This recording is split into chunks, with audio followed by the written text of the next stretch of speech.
अब चलिए आगे बढ़ते हैं। नैनीताल से बड़ी खबर है। कोरोना के बढ़ते खतरे को लेकर हाईकोर्ट सख्त दिखाई दे रहा है। कोरोना के खतरे के बीच विधानसभा चुनाव को लेकर मांगा जवाब। हाईकोर्ट ने चुनाव आयोग से जवाब दाखिल करने को कहा है।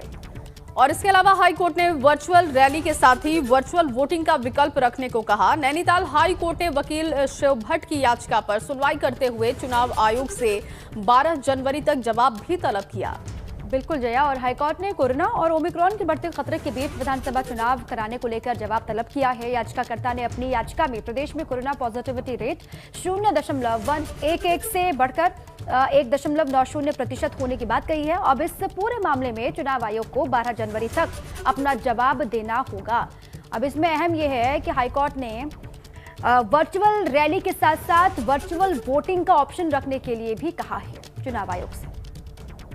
इलेक्शन कमीशन ऑफ इंडिया को डायरेक्शन दी है कि वर्चुअल रैलीज करें का ऑप्शन रखें और एक वर्चुअल वोटिंग ऑनलाइन वोटिंग का ऑप्शन रखें, ताकि जो कोरोना केस बढ़े ना। और 12 तारीख को इसके बारे में बताएं कोर्ट में कि आपने क्या डिसाइड किया है, whether you are going for virtual rallies or virtual voting.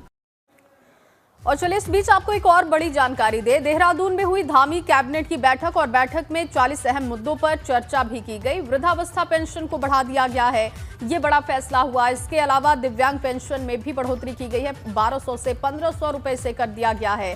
शिक्षा मित्रों की सैलरी भी बढ़ा दी गई है। अब शिक्षा मित्रों की जो सैलरी थी वो 15,000 थी पहले, इसको बढ़ा करके अब 20,000 की गई है। कृषि और उद्यान विभाग को सहमति देते हुए एकीकरण के लिए मुख्यमंत्री को अधिकृत किया गया।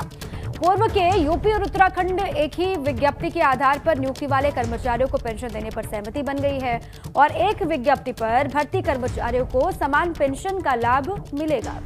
बिल्कुल, और इसके अलावा शिक्षा विभाग में भी पेंशन का मामला सुलझ गया है। पुरानी पेंशन का शिक्षकों को लाभ मिलेगा। राज्य में 112 आयुर्वेदिक चिकित्सालय में 224 डॉक्टर्स के पदों को भी मंजूरी मिली है। तो ये तमाम बड़े फैसले कल की कैबिनेट में हुए हैं। और आपको बताया कि 40 ऐसे मुद्दे रहे, 40 ऐसे विषय रहे जिस पर चर्चा की गई। शिक्षा मित्रों की सैलरी भी बढ़ा दी गई है, 15,000 से 20,000 इनकी सैलरी कर दी गई है।